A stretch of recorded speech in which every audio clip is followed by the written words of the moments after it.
Hello everyone, welcome back to YouTube channel. So last video में हमने देखा था कि Y2 का बेसिक कैसे इंस्टॉल करें, और इस वीडियो में हम जानेंगे कि Y2 का जो बेसिक हमने इंस्टॉल किया था उसका डायरेक्टरी स्ट्रक्चर क्या है और उसमें क्या क्या फोल्डर में प्री डिफाइन मिले हैं और उनमें क्या क्या चीज़ें हमें करनी है और किस फोल्डर का क्या मतलब है, वो सब हम इस वीडियो में जानने वाले हैं। तो चलिए शुरू करते हैं। आते हैं सबसे पहले VS कोड पे। VS कोड पे आने के बाद ये हम हमारा जो फोल्डर है, इसमें सबसे पहला फोल्डर हमें मिलता है एसेट्स का। एसेट्स के अंदर एक फाइल है ऐप एसेट्स। जो ऐप एसेट्स है वो हमारा एक तरह का काम करता है, जैसे हमें कोई भी अपनी CSS या फिर जावास्क्रिप्ट फाइलें जो हमें अपने टेम्पलेट में या फिर अपनी HTML जो फाइल हम यूज करेंगे उसके अंदर लिंक करनी है, तो उन सब का हम एक एसेट बंडल बनाते हैं, वो उन सबको मैप करते हैं यहाँ पे। जहाँ यहाँ पे हम अपनी CSS अलग डिफाइन कर सकते हैं, जावास्क्रिप्ट अलग डिफाइन कर सकते हैं। और अगर हमने कुछ डिपेंडेंसी यूज की है, जैसे बूटस्ट्रैप ने यूज किया, तो Y2 क्या करता है, हमको पहले से ही बूटस्ट्रैप 4 और 5 दोनों का डिफाइन करके वो देता है, तो हमें बूटस्ट्रैप को अलग से इंस्टॉल करने की जरूरत नहीं है, वो पहले से डिफाइन मिलता है, हमें सिर्फ उसको डिपेंड्स करना होता है इसके अंदर। तो ये ऐप एसेट है, और जब इसका यूज करेंगे तो उसको देखते हैं बाद में। अभी चलते हैं आगे। फिर आते हैं कमांड्स फोल्डर पे। कमांड फोल्डर का मतलब होता है, जैसे कमांड का मतलब होता है कि CLI एप्लीकेशन जब हम यूज करते हैं, जैसे हमने CLI एप्लीकेशन यहाँ देखा था, PHP YII जैसे हम यहाँ लिखते हैं, तो ये हमारा CLI इंटरफेस है। तो इस इंटरफेस में हमें अपनी कस्टम कमांड अगर बनानी हो तो उस कमांड को हम कमांड फोल्डर के अंदर रखते हैं। जैसे यहाँ पे हेलो कंट्रोलर आपको दिख रहा होगा, और हेलो कंट्रोलर हेलो के नाम से एक कमांड हमें यहाँ पे मिल रही होगी। तो अगर आप देख रहे हो कि यहाँ पे कंट्रोलर का नाम नहीं आ रहा, जैसे हेलो है तो हेलो इंडेक्स आ रहा है, मतलब कंट्रोलर से पहले जो भी हमने नाम लिखा होगा हेलो, और उसके बाद वो इस एक्शन के बाद जो हमने लिखा होगा नाम, फर्स्ट लेटर इसका कैपिटल में, उसके बाद हमने लिखा इंडेक्स। तो हमारा जो राउट बनेगा, जो कमांड बनेगी हमारी, वो होगी हेलो, जो इसका कमांड कंट्रोलर का नाम होगा, और उसके बाद एक्शन का नाम इंडेक्स। तो ऐसे करके हमारी कमांड बनती है। तो अगर हम इसको रन करना चाहें तो जिसमें डिफाइन में हमें डिफाइन मिलेगा मैसेज हेलो वर्ल्ड। जैसे हम यहाँ पे रन करते हैं PHP YII और हेलो, सो ये यहाँ पे मैं हेलो वर्ल्ड प्रिंट होके मिलता है। इसी के साथ हम अपनी अलग से कमांड कुछ भी बना सकते हैं इसके अंदर, अगर हमें कोई बड़ी टास्क यहाँ पे परफॉर्म करनी हो। तो अब नेक्स्ट में आई होप ये समझ आ गया होगा आपको। अब नेक्स्ट चलते हैं। नेक्स्ट है हमारा कॉन्फ़िग। कॉन्फ़िग फोल्डर के अंदर हमारी जितनी भी इस प्रोजेक्ट के लिए कॉन्फ़िग सेट होती हैं, चाहे तो कमांड लाइन एप्लीकेशन के लिए हो या फिर वेब बेस्ड एप्लीकेशन के लिए हो, या हमें कोई कस्टम पैरामीटर इसमें सेट करने हो, तो वो सब की सेटिंग हम यहाँ कॉन्फ़िग के अंदर करते हैं। तो पहले देखते हैं कंसोल.php में। कंसोल.php जो फाइल है, जैसे नाम समझ आ रहा है कि कंसोल, तो ये कंसोल एप्लीकेशन के लिए ही यूज होगी। तो हमारी जो कंसोल एप्लीकेशन जो अभी हमने देखी थी, ये यहाँ पे PHP YII, ये तो इसकी जो कॉन्फ़िगरेशन सेट होती है वो होगी हमारी कंसोल.php के अंदर। ठीक है, ये आई होप ये समझ आ गया होगा। आगे चलते हैं DB। तो DB जो बेसिक के अंदर हमें मिलता है, DB की फाइल, वहाँ हम अपना लोकल डेटाबेस सेट करते हैं, और लोकल डेटाबेस को हम कंसोल.php यहाँ पे मैप कर सकते हैं। जैसे हमने यहाँ पे इसको इंक्लूड किया, और यहाँ पे कंपोनेंट्स के अंदर हमने DB को यूज कर लिया। तो ऐसे करके हम DB को यूज कर सकते हैं। फिर आता है हमें प्रम्स। प्रम्स जो होते हैं हमारे बेसिकली ग्लोबल वेरिएबल्स की तरह काम करते हैं। तो अगर हम अपनी एप्लीकेशन के अंदर कुछ ग्लोबल वेरिएबल सेट करना चाहते हैं, जैसे हमने ये सेट किया, और एडमिन ईमेल सेट किया, तो और सेंडर ईमेल सेट किया, हम चाहते हैं कि हम यहाँ पे अपना कस्टम पैरामीटर यूज करें। जैसे हमने किया कि बेस URL क्या होगा हमारी एप्लीकेशन के लिए, तो मे बी होगा HTTP। ऐसे करके हम पूरा URL इसमें दे सकते हैं। ठीक है, और वो वेरिएबल हम कहीं भी ग्लोबली यूज कर सकते हैं अपनी पूरी एप्लीकेशन के अंदर, जब भी हम इसमें रन करेंगे। और उसके बाद आते हैं हम टेस्ट DB। ये अगर हम टेस्टिंग करते हैं, ऑटोमेशन टेस्टिंग करते हैं, तब उसके लिए हम टेस्ट DB को यूज करते हैं। तो ये डिफरेंट होता है हमारे मेन डेटाबेस से। उसके बाद आते हैं टेस्ट। ये टेस्ट उसके लिए होगा, अगर टेस्ट एनवायरनमेंट हम सेट करेंगे तो उसकी कॉन्फ़िगरेशन यहाँ सेट करते हैं। फिर आता है web.php। web.php हमारा यूज करता है, होती है वेबसाइट जब हमारी, जैसे एक बार मैं इसको रन कर लेता हूँ, PHP YI सर। तो एक मिनट, अब आपको दिख रहा होगा ये कमांड।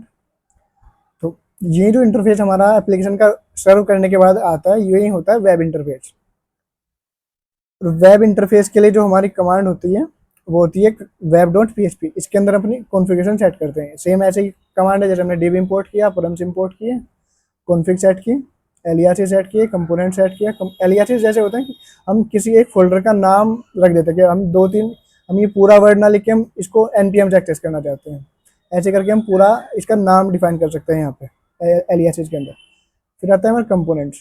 कंपोनेंट्स में जैसे हमारा रिक्वेस्ट कंपोनेंट हो गया, कैचिंग हो गया, यूजर हो गया, एरर हैंडलिंग, मेलर कंपोनेंट्स, लोग, जिसमें एक कंपोनेंट होगा हमारा लोग, फिर डीबी कंपोनेंट, यूआरएल मैनेजर। तो ये सब हमारे कंपोनेंट्स होते हैं और इनको हम रजिस्टर करते हैं अंडर कंपोनेंट्स एरे। ठीक है, ये सेम वर्क करता है कंट्रोल के लिए भी और उसके लिए भी। अगर हम कंट्रोल वाली फाइल के अंदर यूज करेंगे कंपोनेंट्स तो वो वर्क करेंगे कंट्रोल एप्लीकेशन के लिए। अगर हम वेब के अंदर यूज करेंगे तो ये वर्क करेंगे हमारे वेब के लिए।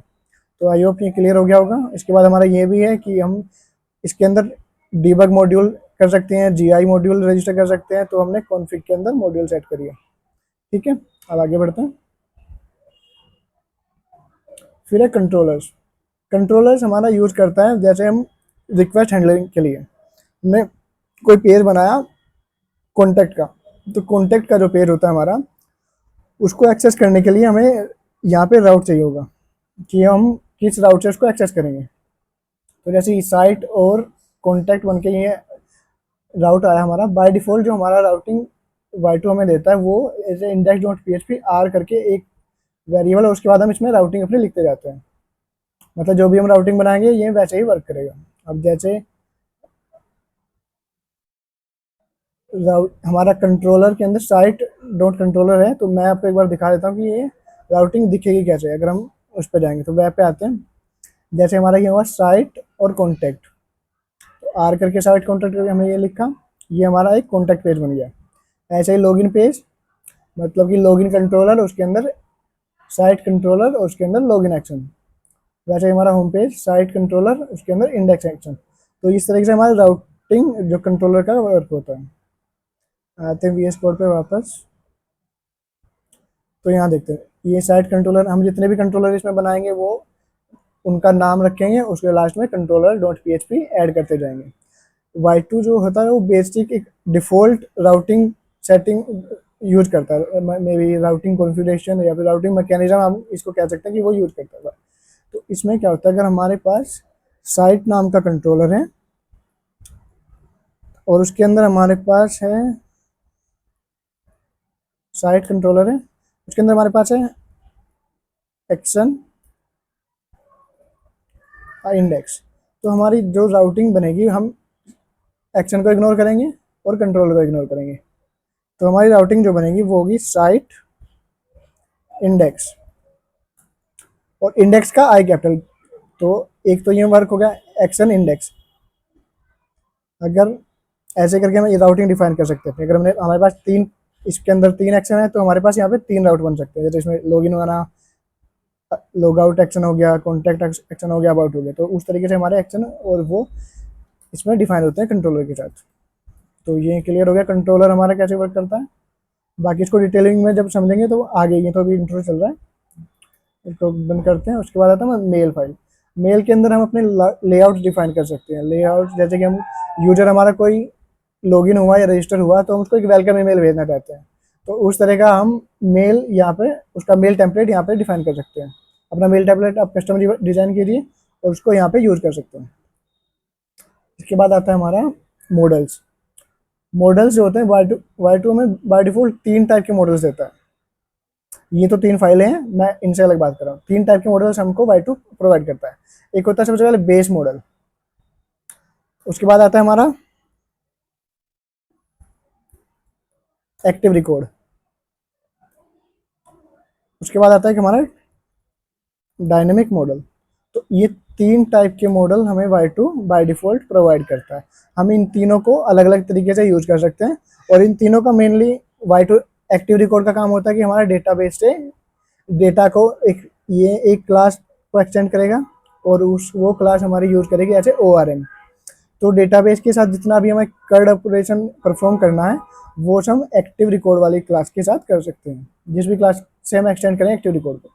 फिर डायनेमिक मॉडल हुआ और जो बेस मॉडल हुआ हमारा, वो हमारा यूज होता है वैलिडेशन के लिए, जैसे हम कोई भी फॉर्म वैलिडेट कर रहे हैं, जैसे हमने कॉन्टैक्ट कॉन्टैक्ट ये बनाया कॉन्टैक्ट फॉर्म, और इसके साथ में हमने कॉन्टैक्ट पेज पे चलते हैं एक बार, तो यहाँ है, ये हमने फॉर्म बना रखा है, इसको वैलिडेट कराने के लिए ही हम पूरा का पूरा वो कॉन्टैक्ट फॉर्म बनाते हैं। तो मैं आपको यही सजेस्ट करूँगा, आप जब भी जितने भी फॉर्म बनाओ तो उसके लिए अपना एक फॉर्म मॉडल बनाओ। उससे क्या होता है, आपका जो कोड है उसका स्ट्रक्चर सेम रहता है। आपको अलग अलग, मतलब अगर आपकी एप्लीकेशन ग्रो कर रही है तो आपको मल्टीपल रूल्स लिखने में कन्फ्यूजन नहीं होगा। आप सिनेरियो बेस्ड को अवॉइड करें और यूज करें कि आप कस्टम क्लासेस बनाते जाए अपने फॉर्म के अकॉर्डिंग। तो ये आपको लॉन्ग टर्म में काफ़ी बेनिफिट देने वाला है। तो वापस आते हैं कोड पे। ये हो गया हमारा contact form, same as login form also used for validation, so like this। तो हमने यहाँ पे रूल ऐड किया, तो इसमें रूल में यूजर नेम, पासवर्ड और वैलिडेट टाइप। सो ये देख सकते हैं, ऐसे वैलिडेट पासवर्ड करके हम एक अलग से वैलिडेटर बना सकते हैं, अपना कस्टम वैलिडेटर। तो उसके बारे में आगे डिटेल में बात करने वाले हम। तो अभी आगे चलते हैं। लॉगिन फॉर्म, मतलब इस तरह से हम अपने कस्टम जो है क्या बोलते हैं, कस्टम फंक्शन बना सकते हैं इसके साथ में। मतलब हम अपने लॉगिन फॉर्म के अंदर मल्टीपल कस्टम फंक्शन बना सकते हैं, उनको यूज भी कर सकते हैं। लॉगिन फॉर्म हो या फिर हमारा कोई भी फॉर्म हो जिसको हमने बेस मॉडल से यूज किया है। ये एज ए क्लास है बस। अब आगे चलते हैं। फाइनल जैसे यूजर है, ये अभी एक डमी यूजर इन्होंने दे रखा है बेस रिकॉर्ड से, तो इसको बाद में इसको भी एक्टिव रिकॉर्ड से और इम्प्लीमेंट करेंगे इंटरफेस, उसके बाद में इसको देखेंगे कैसे करना है। अभी आगे चलते हैं। फिर है run time folder. Run time folder के अंदर हमारा जो डिबग फाइल है, लॉग फाइल है, जो वाई2 को चलाने के लिए जितनी फाइलें, जितनी रिक्वेस्ट बनती है, उन सब की जो लॉग बनती है, उन सबको स्टोर करने का काम जो होता है वो रन टाइम फोल्डर का होता है। इसमें हम कैचिंग फाइलें भी रख सकते हैं, जैसे हमने अगर फ्रेगमेंट कैचिंग यूज कर रहे हैं या फिर फुल पेज कैचिंग यूज कर रहे हैं या फिर क्यूरी कैचिंग यूज कर रहे हैं, तो उन सब की जो फाइलें हमारी बनती हैं वो सब हमारी रन टाइम फोल्डर के अंदर ही सेव होती हैं। तो वो सब कैचिंग का टाइप भी हम अलग अलग बाद में जानेंगे, और लोग भी कितने टाइप की हम इसमें सेव करते हैं। इन्फो हो गया, लोग एरर लोग हो गया, तो उस तरह की लोग जितनी भी होगी हम वो कैसे सेव करते हैं वो भी हम आगे देखेंगे। फिर तो टेस्ट फोल्डर। टेस्ट फोल्डर का, जैसे हमें कोई भी टेस्ट केस लिखना, ऑटोमेट टेस्ट केस जो हमें लिखते हैं वो टेस्ट फोल्डर के अंदर लिख सकते हैं, और इसका पूरा एनवायरनमेंट अलग चलता है। जैसे हमने ऊपर देखा था टेस्ट डीबी और टेस्ट कॉन्फिग, वो हमने ऊपर डिफाइन किया था। अगर हम या फिर हम जब यूज करेंगे तो हम इस फोल्डर के अंदर अपने ऑटोमेट टेस्ट लिखेंगे। वैरिएंट फोल्डर, इसके अंदर ये डिप्लॉयमेंट के टाइम यूज होता है, जहाँ पे हम अपना या तो इंजन पे डिप्लॉय करें इसको या अलग तरीके से डिप्लॉय करें, तो इसका इतना ज़्यादा डेवलपमेंट में इतना यूज होने वाला नहीं है। फिर आता है वेंडर फोल्डर। वेंडर फोल्डर के अंदर हमारी जितनी भी थर्ड पार्टी एक्सटेंशंस होते हैं वो सब इसमें स्टोर होते हैं। या फिर हम कह सकते हैं कि जितना Y2 का जो ऐसे फोल्डर देखो, अलग अलग फोल्डर आपको दिख रहे हैं। फिर Y2 सॉफ्ट का फोल्डर है, मतलब ये Y2 की जो कॉन्फ़िगरेशन फाइलें हैं, Y2 को जो अप एंड रनिंग करने के लिए जितनी फाइलें रिक्वायर्ड होती हैं वो भी इसी के अंदर आती है। अगर आपने कोई भी नया एक्सटेंशन यूज करना है तब भी वो इसी के अंदर इंस्टॉल होगा, वो भी कंपोजर के थ्रू। तो व्यूज के अंदर आते हैं। व्यूज के अंदर हम रखते हैं HTML फाइलें। जितने भी हमारा HTML फाइलें होंगी, या फिर हम अपना लेआउट डिफाइन करेंगे। लेआउट बेसिकली ऐसा होता है कि जैसे हमने हेडर फुटर अलग से डिफाइन कर लिया और उसके बाद हम अपना कंटेंट सिर्फ उस हेडर फुटर के अंदर रैप कराते जा रहे हैं, तो लेआउट उस तरह से काम करते हैं। इसको जानेंगे आगे चले। फिर आते हैं हम साइट के अंदर। साइट में मतलब ये जितने भी हमने हमारे फाइलें थी, इंडेक्स फाइलें जो यूज़ होती हैं वो सब यहाँ पे रखी हैं। HTML फाइलें हैं ये सब। तो और जो शुरू में मैंने बताया था एसेट्स करके, एसेट्स हम देखो हमने यहाँ पे ऐप एसेट रजिस्टर किया है, जो कि हमारा यहाँ पे था ऐप रजिस्टर था, ये हमने एसेट बनाया था, इसको हमने यहाँ पे रजिस्टर किया है। जैसे ये रजिस्टर किया, तो इस तरीके से हमने जितनी यहाँ पे एक फाइल यूज की थी तो वो एक फाइल ऑटोमेटिक यहाँ पे इंजेक्ट हो जाएगी। तो मैं आपको एक बार इसमें दिखाता हूँ, ब्राउजर पे दिखाता हूँ। आते हैं, कंट्रोल शिफ्ट आई करते हैं इसको। अब देखो, कंट्रोल से कर लेते हैं। चलो अब देखो यहाँ पे एक साइट, ये एक फाइल है, मैं इसको थोड़ा बड़ा करता हूँ। देखो CSS साइट, तो ये जो फाइल है हमारी, ये वही फाइल है जो हमने वहाँ पे यूज़ की थी। और ये बूटस्ट्रैप जो है हमारी, बूटस्ट्रैप जो CSS, ये हमारी वो डिपेंडेंसी वाली फाइल है। तो इसको मैं वापस करता हूँ। अभी वापस आते हैं इसमें। तो CSS के अंदर जैसे ये CSS फाइलें थी और ये डिपेंडेंसी वाली फाइल थी हमारी, तो ये दोनों फाइलें अपने वहाँ पे देखी, वो उस तरीके से यूज होती है जब हम यहाँ से इसको रजिस्टर करते हैं। बढ़ते हैं। क्या था web folder. Web folder basically हमारा, मैंने बताया था ये पूरा पब्लिक फोल्डर होता है। मतलब जब भी हम एप्लीकेशन को डिप्लॉय करते हैं तो हम इंडेक्स को पॉइंट करते हैं, ये हमारा एंट्री पॉइंट है, और इसके साथ में ये पूरा फोल्डर जो है पब्लिकली एक्सेसिबल होता है। मतलब हम स्लैश अपने उसके नाम के आगे, डोमेन के नाम के आगे कुछ भी ये फाइलें एक्सेस कर सकते हैं डायरेक्टली टाइप करके। तो ये पूरा पब्लिकली होता है। एसेट फोल्डर जो होता है हमारा, ये बाय डिफ़ॉल्ट बनता है, Y2 इसको बाय डिफ़ॉल्ट बनाता है। ये जो भी हमारा ये एसेट्स जो फाइलें हैं वो हमारी जो वो कंप्रेस होके जो आती हैं उन सबको इस फाइल के अंदर, इस फोल्डर के अंदर कॉपी करता है Y2। एक इसको अलग आईडी देता रहता है हमेशा। जैसे जितने आप एक्सटेंशन वो यूज़ करोगे ऐप एसेट, उतने यहाँ पे अलग अलग आपको वो फोल्डर दिखेंगे। तो जो हमारा CSS फाइल है, बूटस्ट्रैप, ये सब इस तरह से फाइल आपको दिख रही होंगी। इस तरीके से हम यूज़ कर सकते हैं। ये तो बाय डिफ़ॉल्ट करता है, इसमें आपको कुछ करना नहीं होता। तो आगे चलते हैं। यहाँ पे CSS फाइल हमारी HTXS। इसके बाद आता है विजेट्स के अंदर। विजेट्स जो होता है हमारा, जैसे हमने कोई कोड लिख दिया, उसको हमें बार बार रीयूज़ करना है तो उसके लिए हम विजेट बनाते हैं। जैसे हमने अलर्ट विजेट बनाया। अलर्ट विजेट का इसमें काम होगा, जैसे हमने कोई भी सेशन के अंदर मैसेज सेट किया, उसको फ्लैश कराना है। जैसे सक्सेस मैसेज सेट किया, या फिर इन्फो या फिर वार्निंग मैसेज, तो उस सबको फ्लैश कराने के लिए ये यूज होता है एसेट अलर्ट, ये विजेट यूज होता है। तो विजेट को हम यहाँ पे आपने देखा होगा, विजेट को हमने यहाँ पे यूज किया है अलर्ट विजेट इस तरीके से। तो हमने इसको इस लेआउट में पहले से डिफाइन कर दिया कि ये हर एक पेज में इम्प्लीमेंट होगा अलर्ट विजेट। तो इस तरीके से हम इसको बार बार यूज भी कर पाएंगे। विजेट समझ आ गया होगा। तो आगे चलते हैं। विजेट के बाद हमारी ये फाइल है, इसको भी इग्नोर कर दो। गिट इग्नोर का जो, जैसे हमारा फाइल होती है जो हम अगर वो यूज कर रहे हैं, SVM यूज कर रहे हैं, गिट बकेट यूज करो या फिर गिटलैब यूज करो, तो जितनी फाइलें हम इग्नोर करना चाहते हैं जो कि सर्वर पे नहीं जानी चाहिए, उन सब फाइलों को हम इस फाइल के अंदर रखते हैं।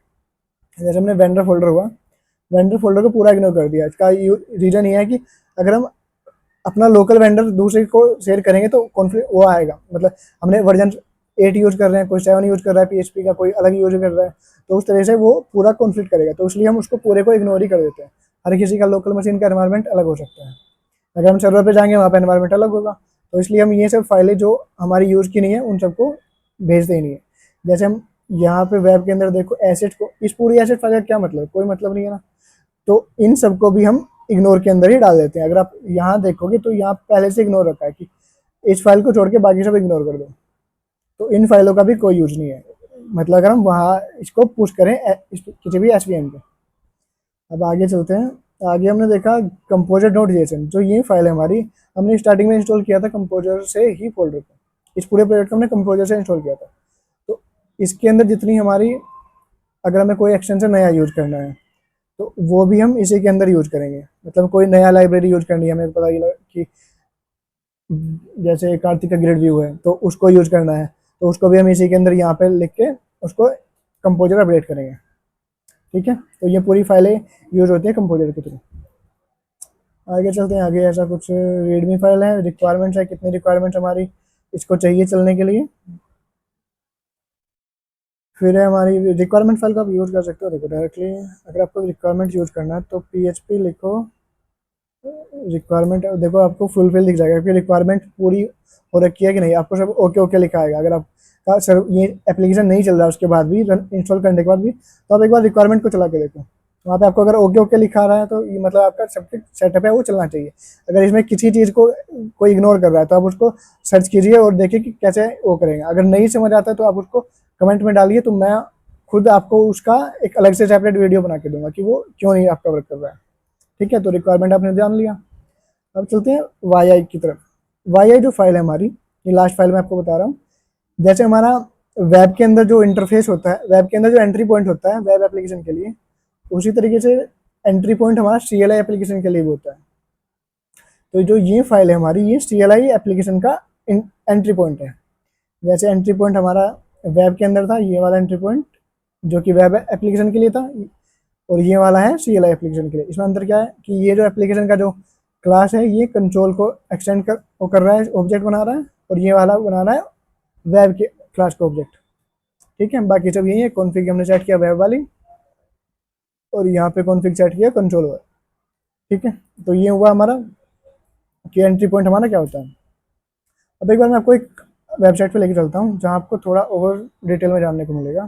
चलते हैं, ये फाइल एक बार बंद कर देते हैं, इसको भी बंद कर देते हैं। अब आते हैं वाई टू की वेबसाइट पे। वाई टू की वेबसाइट पे अगर यहाँ पे स्क्रॉल करके नीचे जाओगे तो यहाँ पे इन्होंने पूरा एक डायग्राम आपको दिया है कि वाई टू वर्क कैसे करता है। जैसे इसका पहले एंट्री पॉइंट है, एंट्री पॉइंट जैसे हमारा इंडेक्स डॉट पीएचपी फाइल थी वेब के अंदर, वो हमारा एंट्री पॉइंट हुआ। उसके बाद वो एप्लीकेशन की जो मेन क्लास है जो उसको उसने ऑब्जेक्ट बनाया, उसके बाद उसने उसको कंट्रोलर पे भेजा या फिर उसके एप्लीकेशन का ऑब्जेक्ट बनाया। उसके बाद एप्लीकेशन के जितने हमारे कंपोनेंट्स हैं उन सबको लोड कराया। उसके बाद चेक किया कि जो भी हमने राउट के लिए उसको रिक्वेस्ट की है कि वो राउट एग्जिस्ट करता है कि नहीं, कंट्रोलर के थ्रू, कंट्रोलर या फिर मॉड्यूल के थ्रू। मतलब कि अगर हमारा साइट डॉट कंट्रोलर है तो साइट से स्टार्ट होना चाहिए राउट, उस तरीके से वो यूज़ करेगा। अगर वो कंट्रोलर या मॉड्यूल मिल जाता है हमें तो फिर कुछ बेसिक फिल्टर्स होते हैं हमारे, जिनके बारे में हम आगे जानेंगे। जैसे सी एच आर एक हो गया, तो वो भी एक फ़िल्टर की तरह ही काम करता है उसमें। तो वो चेक करेगा कि वो फ़िल्टर है कि नहीं है, अगर लग रहा है तो उसको आगे प्रोसीड करेगा, नहीं तो उसको वहीं पर रिजेक्ट कर देगा। उसके बाद वो भेजेगा हमको इंडेक्स उस पर एक्शन पे हमारा, जो कि हमारा एक्शन होगा ये। अगर एक्शन के अंदर हमने कोई मॉडल यूज़ किया है तो यहाँ पे उस मॉडल की जो भी वो होगा, उसका ऑब्जेक्ट बनाना या फिर उससे डेटा फैच करना, वो सब उस एक्शन के अंदर होगा। अब एक्शन के बाद हमारा होगा सीधा एसेट बंडल, मतलब जो भी हमारा एसेट बंडल जो भी हमने यूज किया होगा, जैसे हमने ऐप एसेट यूज किया उसका जो फाइलें होंगी वो लोड कराएगा, और या फिर विजिट हुआ तो विजिट को लोड कराएगा। उसके बाद हमारा वो ऐसे ही वर्क करेगा। अब रिक्वेस्ट लाइफ साइकिल आप यहाँ से देखो, ये सब तो कंपोनेंट है हमारे। रिक्वेस्ट लाइफ साइकिल हमारा कुछ ऐसा है, एंट्री पॉइंट पे गया, लोड कॉन्फ़िग किया, एप्लीकेशन को रन किया, क्रिएट कंट्रोलर, मतलब कि कंट्रोलर तो हमने पहले से बना रखे हैं। अब कंट्रोलर का ऑब्जेक्ट क्रिएट करेगा वो, फिर उसको राउट को रिजोल्व करेगा कि राउट एग्जिस्ट करता है कि नहीं करता, उसका रिक्वेस्ट कंपोनेंट है तो वो करेगा। उसके बाद कंट्रोलर, फिर क्रिएट एक्शन, एक्शन भी बना रखा है हमने, लेकिन एक्शन का भी ऑब्जेक्ट बनेगा। और उस एक्शन के बाद अगर हमने कोई फिल्टर लगा रखा है एक्शन पे तो वो यूज होगा। एक्शन के बाद उसमें एक्शन के अंदर गए तो लोड मॉड्यूल या रेंडर व्यू करेंगे। अगर लोड मॉड्यूल करते टाइम की किसी मॉड्यूल की ज़रूरत है तो उसको लोड करेंगे, डेटाबेस से डेटा फैच करना तो वो भी उसी टाइम पे होगा। उसके बाद रेंडर व्यू के बाद हम HTML को रेंडर कर देंगे। ये सब होने के बाद फिर ये पूरा का पूरा रेस्पॉन्स रिटर्न करेगा रेस्पॉन्स कंपोनेंट को, और रेस्पॉन्स कंपोनेंट हमारा सीधा यूजर के पास, जो भी यूजर उसको देख रहा होगा उसको वो दिखाई देने लग जाएगा। तो आप ऐसे नहीं समझो कि बिल्कुल हमने रिक्वेस्ट हिट किया तो पूरा का पूरा दिख गया हमको, लेकिन नहीं, ये इतना सारा जो फ्लो है इसका, ये पूरा जब तक फिलफिल नहीं होगा तब तक वो यूजर को कुछ रेस्पॉन्स नहीं दिखाई देगा। तो ये पूरा लाइफ साइकिल आपका इस तरीके से वर्क करता है। आपको ये समझ आ गया? अगर नहीं समझ आया तो आप रिक्वेस्ट बताइए, मैं आपको अलग से सेपरेट वीडियो और डिटेलिंग में इसके बारे में बनाऊंगा। ठीक है, तो यहाँ उन्होंने लिखा भी है कि कैसे आपका रिक्वेस्ट ये पूरा चलता है। आप इसको पढ़ो। आप सबसे बढ़िया रिसोर्स आपके लिए क्या कि आपको वाई2 की वेबसाइट पे आप जाओ, डॉक्यूमेंटेशन पढ़ो, आपको और डिटेल में नॉलेज मिलेगी। और इसके साथ साथ मैं आपको एक और वेबसाइट पे लेके चलता हूँ जो है कि डायनेमिक दुनिया की वेबसाइट है। उसमें हमने क्या कर रखा, पूरा का पूरा रिसोर्स जो वाई2 के लिए दे रखा है वो बना रखा है। तो आप यहाँ पे जाओ ट्यूटोरियल्स के अंदर, फिर यहाँ पे आपको मिलेगा पीएचपी प्रोग्रामिंग के अंदर आप जाओ वाई2 फ्रेमवर्क। तो यहाँ पे आपको पूरा वाई2 के अंदर जितने भी कंपोनेंट्स है, जितने भी टाइप के हम डिटेलिंग में इसको समझा सकते थे, उतने हमने यहाँ पे पूरा का पूरा डॉक्यूमेंट कर रखा है आपके लिए।